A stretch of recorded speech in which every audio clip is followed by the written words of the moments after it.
Hello, നമസ്കാരം. ഞാൻ Jomol. Boss Talks with Raja Sahib എന്ന പ്രോഗ്രാമിന് എൻ്റെ എല്ലാവിധ ആശംസകളും.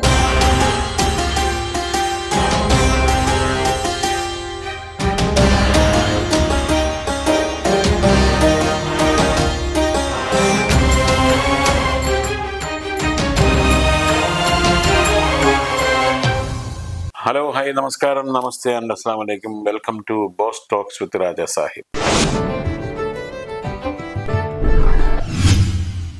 ഇന്ന് നമ്മൾ സൗദി അറേബ്യയിലെ ഒരു പ്രഗത്ഭനായ ഒരു വ്യക്തിത്വത്തെയാണ് നമ്മൾ പരിചയപ്പെടാൻ പോകുന്നത്. പ്രഗത്ഭൻ എന്ന് പറഞ്ഞാൽ പ്രശസ്തനായിട്ടുള്ള ഒരു വ്യക്തിയാണ്. അദ്ദേഹത്തിനെ കുറിച്ച് പറയുകയാണെങ്കിൽ ചെറിയ പുള്ളിയൊന്നുമല്ല. പുള്ളിയുടെ പേര് തന്നെ ജമാൽ വല്യപ്പള്ളി എന്ന് പറഞ്ഞ വടകര താലൂക്കിലുള്ള ഒരു വ്യക്തിയാണ്. അദ്ദേഹം അവിടെ നിന്നും നമ്മുടെ സൗദി അറേബ്യയിലേക്ക് വന്നിട്ട് 4 പതിറ്റാണ്ടോളം കാലഘട്ടം പിന്നിട്ട് പുള്ളി ഇപ്പോഴും വിജയക്കൊടി പാറിച്ചുകൊണ്ട് മുന്നോട്ട് പോയിക്കൊണ്ടിരിക്കുകയാണ്. സാമൂഹിക സാംസ്കാരിക ജീവകാരുണ്യ പ്രവർത്തനങ്ങളിൽ വളരെ മുന്നിട്ട് നിൽക്കുന്ന ഒരു വ്യക്തിത്വമാണ്. ഇവിടുത്തെ ഓരോ പ്രവാസികൾക്കും അദ്ദേഹത്തിൻ്റെ ആവശ്യകത അത്യാവശ്യവുമായിട്ടുള്ള ഒരു വ്യക്തിത്വമാണ്. അദ്ദേഹമാണ് ജമാൽ വല്യപ്പള്ളി. അദ്ദേഹത്തിനെ നമുക്ക് ഒന്ന് പരിചയപ്പെടാം. അദ്ദേഹം നവയുഗം സാംസ്കാരിക വേദിയുടെ പ്രസിഡന്റും മാത്രമല്ല, വടകര NRI ഫോറം സ്ഥാപക നേതാവും കൂടിയാണ്. പിന്നെ കാലിക്കറ്റ് എയർപോർട്ടിന്റെ യൂസേഴ്സ് ഫോറത്തിന്റെ വൈസ് ചെയർമാനാണ്. അദ്ദേഹത്തിനെ പരിചയം ജമാൽ വല്യപ്പള്ളി. അസ്സലാമു അലൈക്കും. സലാം. ഈ എന്താണ് പാർട്ടിയൊക്കെ ആയിട്ട് ബന്ധപ്പെട്ടുകൊണ്ട് സലാം പറഞ്ഞാൽ മുടക്കാനുള്ള അതൊക്കെ ഉണ്ടോ? അതല്ല, അത് നമ്മുടെ ഇവിടെ ഒരു അറബ് രാജ്യത്തല്ലേ 4 പതിറ്റാണ്ട് കഴിയുമ്പോ അപ്പൊ നമ്മളൊരു സലാം പറയുന്നതിനകത്ത് അത് നമ്മുടെ ജീവിതത്തിന്റെ ഭാഗമാണ്. അപ്പൊ കമ്മ്യൂണിസത്തിനകത്തുനിന്ന് അത് മാറ്റം ഒന്നുമില്ല എന്നുള്ളതാണോ അപ്പൊ പറഞ്ഞു വരുന്നത്? കമ്മ്യൂണിസം എന്നുള്ളത് ഒരു നല്ല മുസ്ലിമിന് ഏറ്റവും നല്ലതാണ് കമ്മ്യൂണിസം. കാരണം വെച്ചാൽ വളരെ ഈക്വാലിറ്റി ആയിട്ട് ഹ്യൂമാനിറ്റേറിയൻ ചിന്താഗതി വളരുക എന്നുള്ളതാണ് ഇടതുപക്ഷ ചിന്താഗതി. ഇടതുപക്ഷ മനസ്സ് ഉണ്ടാവലാണ് ഒരു മനുഷ്യന്റെ ഏറ്റവും വലിയ കഴിവ്. ഇടതുപക്ഷ മനസ്സുണ്ടാവണം. ശരിക്കും അതിനെ കുറിച്ച് കൂടുതൽ ഡീറ്റെയിൽ ആയിട്ടൊക്കെ പഠിച്ചിട്ടുണ്ടോ? അതെ, അത് എന്ന് വെച്ചാല് ചെറുപ്പകാലം മുതലേ നമ്മളൊരു രാഷ്ട്രീയ കുടുംബത്തിലാ ജനിച്ചു വളർന്ന്. പാപ്പയൊക്കെ എന്തായിരുന്നു? ബാപ്പ എനിക്കൊരു 1.5 വയസ്സുള്ള സമയത്ത് ബാപ്പ മരിച്ചുപോയി. പുള്ളിക്ക് ഈ രാഷ്ട്രീയമായിട്ട് ഒന്നുമില്ല. അദ്ദേഹം ഒരു സാധാരണ ഒരു പഴയ ജമ്മി എന്ന് പറയാം ഒരു സാമ്പത്തിക കുടുംബത്തിൽ വളർന്നു. ഞാൻ രൂപം കണ്ടിട്ടില്ല. എന്നെ വളർത്തിയൊക്കെ ഉമ്മയാണ്. പിന്നൊരു കാലം കുറച്ച് കഷ്ടപ്പാടായിരുന്നു. കാരണം അന്ന് എന്ന് വെച്ചാൽ കുറച്ച് ഭൂമിയല്ല നാട്ടിലുണ്ടാവും, വരുമാന മാർഗങ്ങളൊന്നുമില്ല. ഗൾഫ് വികസിച്ചിട്ടില്ലല്ലോ, വന്നില്ലല്ലോ. ഇപ്പൊ എന്റെ ഓർമ്മയിൽ ഞാൻ 4ാം ക്ലാസ്സിൽ പഠിക്കുന്ന സമയത്ത് എന്റെ ബ്രദർ ആദ്യമായിട്ട് കോഴിക്കോട് ജില്ലയിൽ തന്നെ ഗൾഫിൽ പോയ ഒരാള്, ദുബായില്. ഈ ലോഞ്ച് വഴി കള്ളത്തറായിട്ട് പോയതാ. അതൊരു വലിയ സാഹസ യാത്രയായിരുന്നു. അവര് സ്ട്രഗിൾ ചെയ്തൊക്കെ നമുക്ക് ഒരിക്കലും ചിന്തിക്കാൻ പറ്റില്ല. പക്ഷെ അന്ന് മലയാളി 1960 തന്നെ നമ്മളെ ഗൾഫ് കുടിയേറ്റം ലോകത്ത് ഇന്ത്യക്കാർ നടത്തിയിട്ടുണ്ട്. അത് 80-എത്തുമ്പോൾ അതിന്റെ ഔന്നത്യത്തിലെത്തിയത്, സാമ്പത്തികമായിട്ടും എല്ലാം കൊണ്ട് വളർന്നു. പക്ഷെ അന്ന് കഷ്ടപ്പെട്ട കുടിയിൽ ഒരു പിന്നെ തീ പുകയാണെങ്കിൽ ഒരു ഗൾഫുകാരൻ ഉണ്ടെങ്കിൽ, അതുകൊണ്ട് ഗൾഫുകാരൻ അന്ന് കിട്ടിയ ബഹുമാനം ഭയങ്കരമായിരുന്നു. അതിൽ നിന്ന് കണ്ടു വളർന്നു. അപ്പൊ നിങ്ങൾ ചോദിച്ചപ്പം രാഷ്ട്രീയപരമായിട്ട് എൻ്റെ ഒരു വളക്കൂറുള്ള മണ്ണിൽ നിന്നാണ് എന്റെ ചേർന്നത്. കാരണം എന്റെ നേരമ്മാമൻ വടകര താലൂക്ക് വടകര എന്റെ നേരമ്മാമൻ TP മൂസ, അദ്ദേഹം കമ്മ്യൂണിസ്റ്റ് പാർട്ടി ഓഫ് ഇന്ത്യയുടെ കോഴിക്കോട് മലബാറിലെ ഒരു മുന്നണി പ്രവർത്തകനും നേതൃത്വപരമായിട്ട് പാർട്ടി കെട്ടിപ്പടുക്കുന്നത് ജീവിതാവസാനം വരെ അദ്ദേഹം അങ്ങനെയായിരുന്നു. ഒരു എഴുത്തുകാരനായിരുന്നു, പ്രാസംഗികനായിരുന്നു. അദ്ദേഹത്തെ വലിയ പത്രങ്ങൾ പോലും മരിച്ചപ്പോഴേ അദ്ദേഹത്തിന് ഇതൊക്കെയാണ്. നാടക നടനായിരുന്നു, നമ്മൾ എഴുതുമായിരുന്നു, കവിതകൾ എഴുതുമായിരുന്നു. അദ്ദേഹത്തിന്റെ ചില ഗുണങ്ങൾ ജീവിത ഭാഗങ്ങൾ എനിക്ക് കിട്ടിയിട്ടുണ്ട്, ഒരു പാഠമായിട്ട് കിട്ടി. അല്ല, അത് എന്ന് വെച്ചാല് ഞാൻ 4ാം ക്ലാസ് മുതൽ സ്കൂൾ ലീഡറായിരുന്നു. എന്നോട് എൻ്റെ കാർത്തികപ്പള്ളി നമ്പർ 1 UP സ്കൂൾ എന്ന് പറഞ്ഞാൽ ആ സ്കൂളിൽ കേരളത്തിലെ പ്രഗത്ഭനായ ഒരു അധ്യാപകൻ ഉണ്ടായിരുന്നു, പ്രധാന അധ്യാപകൻ T. രാമകൃഷ്ണക്കുറുപ്പ്. ഞാൻ അന്ന് സ്കൂൾ ലീഡറായ സമയത്ത് എന്നോട് പറയും, രാവിലെ പത്രം വായിക്കാൻ പറയും, പ്രസംഗിക്കാൻ പറയും, പ്രത്യേകിച്ച് സാഹിത്യ സമാജങ്ങൾക്ക്. ഞാൻ അമ്മാവനെ ശരണം പ്രാപിക്കും പ്രസംഗം എഴുതി കിട്ടാൻ വേണ്ടി. അപ്പൊ അദ്ദേഹം എന്നിൽ വലിയൊരു സ്വാധീനം വെച്ചാൽ അദ്ദേഹത്തെ ആണ് എനിക്ക് പ്രസംഗം റോൾ മോഡൽ എന്ന് വേണമെങ്കിൽ പറയാം. അല്ല, എനിക്ക് പ്രസംഗം പഠിപ്പിച്ചതാണ് അദ്ദേഹം. പിന്നെ മറ്റു രണ്ടമ്മമാർ ഇതേപോലെ തന്നെ മുസ്ലിം ലീഗിന്റെ 15 വർഷം വില്യാപ്പള്ളി പഞ്ചായത്തിന്റെ പ്രസിഡന്റായിരുന്ന KK അബ്ദുള്ള സാഹിബ്, വേറൊന്ന് തറവി മാഷ് CPM-ന്റെ 16 വർഷം പഞ്ചായത്ത് പ്രസിഡന്റായിരുന്ന ആള്. ഇവരൊക്കെ കടന്നുപോയ പാതയിൽ കൂടിയായിട്ടാണ് ഞാൻ വളർന്നത്. പക്ഷെ എൻ്റെത് 85-ല് ബ്രണ്ണൻ കോളേജ് കഴിഞ്ഞപ്പോഴും ലോക്ക് പോകണമെന്നുള്ള വലിയ ആഗ്രഹം ഉണ്ടായിരുന്നു. സാമ്പത്തിക പ്രശ്നം കൊണ്ട് പിന്നെ ഞാൻ ഈ രാഷ്ട്രീയം കൊണ്ട് മോശമായി പോകുന്നുള്ള ഉമ്മയുടെ ഒരു ഭയം. എല്ലാ ഉമ്മമാരും അങ്ങനെ ആയിരിക്കും അമ്മമാരും.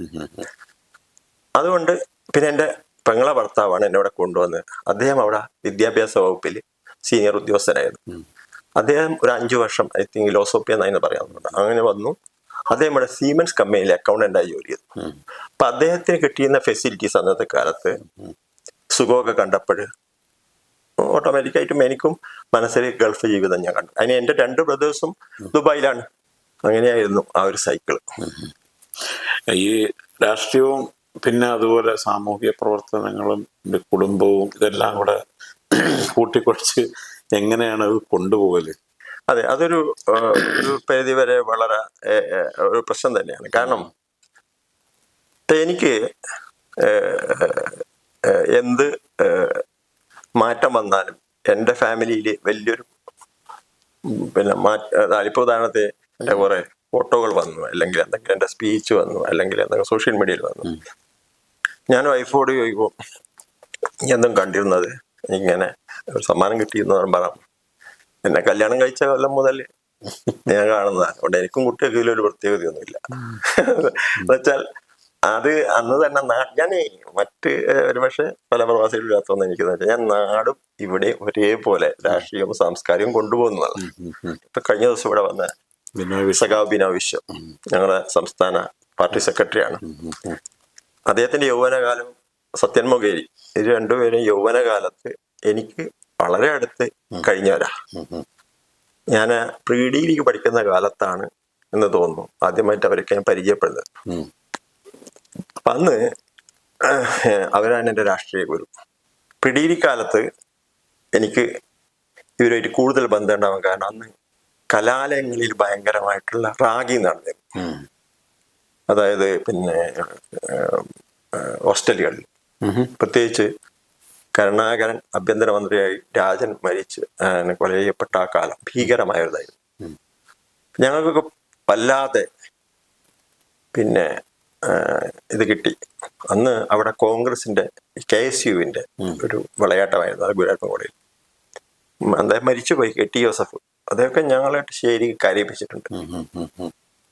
അതിൽ നിന്ന് വയ്യാണ്ടായപ്പോഴേ ഞാൻ അമ്മാവനോട് പറഞ്ഞു എനിക്ക് ഹോസ്റ്റലിൽ വിട്ട് പ്രൈവറ്റ്. അപ്പം അന്ന് കോഴിക്കോട് CPIയുടെ ജില്ലാ സെക്രട്ടറി ശ്രീ സഖാവ് IV ശശാങ്കൻ, ഒരുപക്ഷെ IV ശശാങ്കനെ പറ്റി പെട്ടെന്ന് മനസ്സിലാണെങ്കിൽ സിനിമാ സംവിധായകൻ IV ശശിയുടെ ബ്രദറാണ്.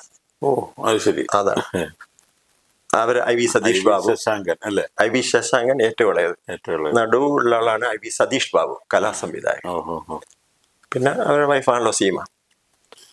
അപ്പൊ അവര് അന്ന് ആ വീട് വെസ്റ്റിയിലുള്ള ഇരിപ്പം വീട്, അതാണ് IV ഇരിപ്പം വീട്. ആ വീട്ടില് ഇവരൊക്കെ അങ്ങ് മദ്രാസിലായതുകൊണ്ട് ആ ഉത്സവം എന്ന് പറഞ്ഞ സിനിമയൊക്കെ തുടക്കകാലം വീട്ടിലെ അമ്മയും അച്ഛനും പിന്നെ ശശാങ്ക ഏട്ടനുമാണല്ലോ. അപ്പൊ ആ വീട് കാര്യം നോക്കാനും അവിടുത്തെ കാര്യങ്ങൾ നോക്കാനും അദ്ദേഹമാണെങ്കിൽ എപ്പോഴും ഫുൾ ടൈം പാർട്ടി. പിന്നെ എനിക്ക് ആ വീട്ടിലാവും പിന്നെ പകല് ഇപ്പൊ വടകരയിൽ കോഴിക്കോടേക്ക് പറഞ്ഞാൽ 1 മണിക്കൂർ യാത്രയാണ്. അപ്പൊ ഡെയിലി എനിക്കങ്ങ് കോഴിക്കോട് വടകര വരാൻ പറ്റില്ല. അപ്പോൾ ഞാൻ എന്ത് ചെയ്യും, അവിടെ തന്നെ താമസം തുടങ്ങി. വീക്കെൻഡിൽ നാട്ടിൽ പോവാം. ശശാങ്കൻ ഒരു സാഹിത്യ തൃഷ്ണയുള്ള ഒരു നേതാവാ, നല്ല വായി. അപ്പൊ അദ്ദേഹം കോഴിക്കോടിന്റെ ബഹുമുഖ പ്രതികാത. ഇദ്ദേഹത്തിന് എനിക്ക് വൈകുന്നേരം അദ്ദേഹത്തിന്റെ ആളായി പിന്നാലെ നടക്കല എന്റെ ജോലി, മനസ്സിലായില്ലേ? പിന്നെ അതുകൊണ്ട് എല്ലാ നേതാക്കന്മാരായിട്ട് ഈ CPIയുടെ CPM നേതാക്കന്മാർ അതേപോലെ മറ്റു നേതാക്കന്മാരുമായിട്ട് അടുത്ത് കിടക്കാൻ എനിക്ക് പറ്റിയ വലിയൊരു അവസരം ഉണ്ടാക്കിയത് നിശ്ചയമായിട്ടും അദ്ദേഹത്തിന്റെ അഭാവം. മരണം പെട്ടെന്നായിരുന്നു, ഷുഗർ കൂടി പെട്ടെന്ന് മരിച്ചു. അദ്ദേഹത്തിൽ നിന്നാണ് നമ്മൾ പഠിച്ചത്. ഇപ്പൊ ഇവരെയൊക്കെ കൂട്ടത്തിൽ ഇപ്പം ബിനോയ് വിശ്വം അത് തന്നെയാണ്. സത്യൻ എല്ലാവരും ഇവര് ഒരു അറിയാമല്ലോ. അപ്പൊ അവരെ കൂടി വളർന്നുകൊണ്ടാവാം എനിക്ക് ഇത്തരം കാര്യങ്ങൾക്കും ഒരു ധാർമ്മികമായിട്ട് എനിക്ക് എനിക്ക് വളഞ്ഞ വഴിയിൽ കാശുണ്ടാക്കാൻ ഒരുപാട് ചാൻസ് ഉണ്ടായിരുന്ന ആളാ. അതുകൂടി ഞാൻ പറയാം. ജമാൽ വല്യപ്പള്ളി വീണ്ടും ലോക കേരള സഭയിൽ 3-ാം തവണയും തിരഞ്ഞെടുക്കപ്പെട്ടതാണ്. എന്താണ് അതിനെ കുറിച്ച് പറയാനുള്ളത്? സതിൽ ലോക കേരള സഭ എന്നത് പ്രവാസി ചരിത്രത്തില് ഒരു നാഴികക്കല്ല. ഇന്ത്യയിൽ ഒരു സംസ്ഥാനത്തും ഒരു പ്രവാസിക്കും ഇതേപോലെ ഒരു പദവി സർക്കാർ കൊടുക്കുന്നില്ല. ഇതൊരു പദവിയാണ്. ഇത് പ്യൂർലി നോമിനേഷനാണ്. അതിന്റെ ഡിസ്ക്രിഷണറി അതോറിറ്റി സർക്കാരിന് മാത്രം എടുക്കാതിരിക്കാം. നമുക്കറിയാം, പ്രവാസ മന്ത്രാലയവും നോർക്കൊക്കെ രൂപം കൊടുത്തത് ഇടതുപക്ഷ ഗവൺമെന്റ് ഭരിക്കുന്ന കാലത്താണ്. മറ്റുള്ളവർ തുടർന്നു നാളും. പക്ഷെ ലോക കേരള സഭ എന്ന സംഭവം ശരിക്ക് ഇവിടുത്തെ സാധാരണ പ്രവാസികൾക്കും പൊതുജനങ്ങൾക്കും ഈവൻ രാഷ്ട്രീയ നേതാക്കൾക്കും പലർക്കും അത്രമാത്രം ബോധ്യമായിട്ടുണ്ടോ എന്ന് എനിക്ക് പലപ്പോഴും തോന്നാറുണ്ട്. കാരണം ഞാനൊക്കെ 85-ല് 4 പതിറ്റാണ്ടായിട്ട് ഗൾഫ് യാത്ര നടത്തുന്നു. ഞങ്ങൾക്ക് എന്തായിരുന്നു ഇവിടെ ഒരു വിലയുള്ളത്? ഞങ്ങൾ ആരെങ്കിലും ശ്രദ്ധിച്ചിരുന്നോ? പ്രവാസി എന്താണ്? അദ്ദേഹം ഒരു ദരിദ്രവാസിയായിരുന്നു. അയാൾക്ക് എന്താ വെച്ചാൽ അയാള് നാട്ടിലെ പള്ളി കമ്മിറ്റിക്കാർക്കും അമ്പല കമ്മിറ്റിക്കാർക്കും ചർച്ചിനും ലൈബ്രറിക്കും ഹോസ്പിറ്റൽസുകാർക്കും പൊതു കാര്യങ്ങൾക്കെല്ലാം തന്നെ ഒരു കറവ പശുവായിരുന്നു. വരുമ്പോ സ്നേഹത്തോടെ ആലിംഗനം ചെയ്യുക, ഫണ്ട് വേണം. ഈ പാവം പൊതുവെ പ്രവാസി എന്ന് വെച്ചാൽ ഒരു നല്ല മനസ്സുകളാണ്. ഈ ലോക സഭ സർക്കാർ ചെയ്തിരിക്കുന്ന വെച്ചാല് 351 മെമ്പർമാരുടെ ഒരു ബോഡി. അതായത് കേരള നിയമസഭയിൽ സാമാജിക 140 അല്ലേ, ലോകസഭയിൽ 50, അങ്ങനെ രാജ്യസഭ അങ്ങനെയാണ്. ഈ ബോഡി ഉണ്ടാക്കിയിരിക്കുന്നത് 351-ലാണ്. അതാണ് സർക്കാർ. ഇതിന്റെ തലവൻ അതത് മുഖ്യമന്ത്രിമാരും ഇതിന്റെ സഭാ നേതാവ് അതത് സ്പീക്കറും. ഇത് നടത്തുന്നത് നിയമസഭയിൽ വെച്ചാണ്. ഇതിന്റെ കാര്യകർത്താവ് കേരളത്തിന്റെ ചീഫ് സെക്രട്ടറിയാണ്. ഞങ്ങൾക്ക് സ്ഥിരമായിട്ട് കമ്മ്യൂണിക്കേഷൻ അയച്ചുകൊണ്ടിരിക്കുന്ന ആരാന്ന് വെച്ച് കഴിഞ്ഞാല് പ്രിൻസിപ്പൽ സെക്രട്ടറിമാരായിരിക്കും, അല്ലെ നോർക്ക സെക്രട്ടറി, ഇതൊക്കെ IAS മറ്റൊക്കെ. ഞങ്ങൾക്ക് നിയമസഭാ സാമാജികളുടെ വ്യത്യാസം, ഞങ്ങൾക്ക് ലെജിസ്ലേറ്റീവ് പവർ തന്നിട്ടില്ല. അത് ഗവർണറുടെ മേശപ്പുറത്താണുള്ളത്. അതുകൊണ്ട് ഞങ്ങൾക്ക് ബത്തയില്ല. എന്നാൽ ഞങ്ങൾ പോകുന്ന ചെലവ് ടിക്കറ്റ് അല്ല, അവിടെ പോയ താമസ സൗകര്യം സർക്കാർ തരുന്നുണ്ട്. അതിനാണ് പ്രതിപക്ഷങ്ങൾ ഇങ്ങനെ കുറ്റപ്പെടുത്തി. 103 രാജ്യങ്ങളിൽ നിന്നുള്ള പ്രതിനിധികളാണ്. നോക്കണം, അങ്ങ് റഷ്യ മുതൽ ഏറ്റവും ചെറിയ രാജ്യമായ വരെയുണ്ട്, ബംഗ്ലാദേശ്, ചൈന, എല്ലാ സ്ഥലത്തും ഉണ്ട്. ഇതിന് ഏറ്റവും വലിയ വിജയമാണ് ആ കണക്ടിവിറ്റിയാണ്. ഞങ്ങളൊരു ഗ്രൂപ്പ് ഉണ്ട്. ആ ഗ്രൂപ്പിൽ ഞങ്ങളുടെ കൂടെ മന്ത്രിമാരുണ്ട്, MLA-മാരുണ്ട്, പിന്നെ ഈ ഇത്രയും പിന്നെ പാർലമെന്റ് മെമ്പേഴ്സ് ഉണ്ട്, രാജ്യസഭ മെമ്പേഴ്സ് ഉണ്ട്. ഈ എല്ലാ ആൾക്കാരും ഉള്ള ഒരു ഇതാണ്. അത് കൺട്രോൾ ചെയ്യുന്നത് നോർക്ക സെക്രട്ടേറിയറ്റ് ആണ്. അപ്പൊ ഞങ്ങൾക്കൊരു കണക്ഷൻ. ഇപ്പൊ ഇന്ന് റഷ്യയിൽ ഒരു പ്രശ്നം ഉണ്ടായാൽ നിങ്ങൾ എൻ്റെ അടുത്ത് തന്നാൽ എനിക്ക് ഈ ഗ്രൂപ്പിൽ എഴുതിയിട്ടല്ല ഇന്നയാൾ ഇന്ന അഡ്രസ് അദ്ദേഹത്തിന് സ്ഥിതി എന്ന് വെച്ചാൽ അവരെനിക്ക് 1 മണിക്കൂർ കൊണ്ട് അവർ ചെക്ക് ചെയ്തു. അതെനിക്ക് അനുഭവം ഉണ്ടായി. നമ്മുടെ ഉക്രൈനിൽ യുദ്ധം നടന്ന സമയത്ത് നമ്മുടെ കേരളത്തിലെ സ്റ്റുഡൻസ്, പെൺകുട്ടികളും ആൺകുട്ടികളും ഒരുപാട് അവിടെ കുടുങ്ങിയല്ലോ. കുടുങ്ങിയപ്പോ ഈ പറഞ്ഞതുപോലെ ആൾക്കാർക്ക് പ്രശ്നം വരുമ്പോൾ ഈ ലോക സഭയിൽ ഓർമ്മ ഉണ്ടാവും. അതുവരെ കുറ്റം പറയണം. അപ്പൊ എനിക്ക് രാത്രിയുടെ കോള് വന്നു എന്റെ വില്യാപ്പള്ളിയിൽ നിന്ന്. ഞങ്ങളെ കുടുംബമായിട്ടുള്ള ഞങ്ങൾക്ക് അറിയുന്ന ഫാമിലി എന്ന് വിളിച്ചു പറഞ്ഞു. ഇടയ്ക്ക് എന്റെ ഒരു കോളും വന്ന് കാണും.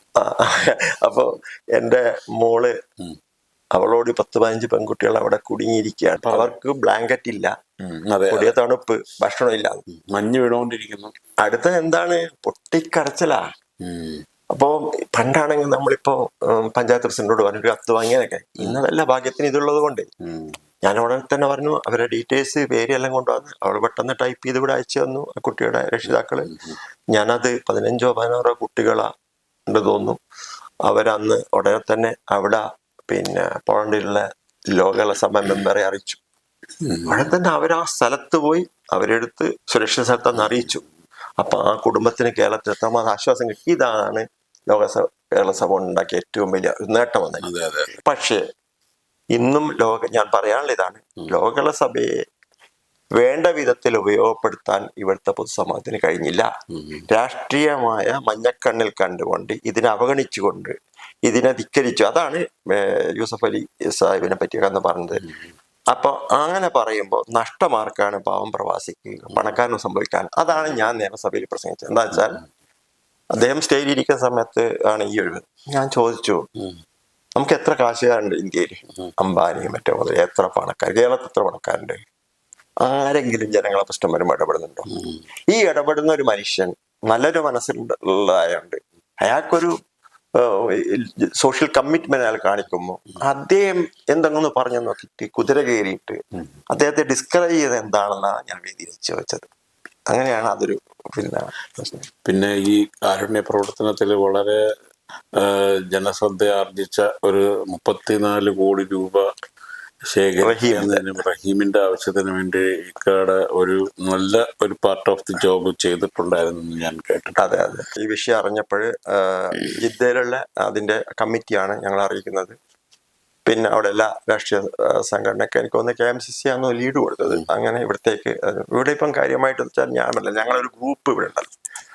അപ്പം KMCCയുടെ ആലിക്കുട്ടിയോളം ഒട്ടൂർ സാഹിബ് അദ്ദേഹം ഉടനെ തന്നെ വിളിക്കുകയും നമുക്ക് ഇങ്ങനെ ഒരു വിഷയം വന്നിട്ടുണ്ട്, ഇതിൽ ഇടപെടണം, 34 കോടി ചരിത്രത്തിലെ ഏറ്റവും വലിയ എമൗണ്ട് ആണ്, അതെങ്ങനെ വിജയിപ്പിക്കും എന്നുള്ള ആദി ഈ റഹീമിന്റെ അമ്മയുടെ കരച്ചില് സോഷ്യൽ മീഡിയ ഒക്കെ നിറഞ്ഞു നിന്നല്ലോ. നമ്മളെ ബോച്ചയൊക്കെ അതിന് കുറെ നാട്ടു.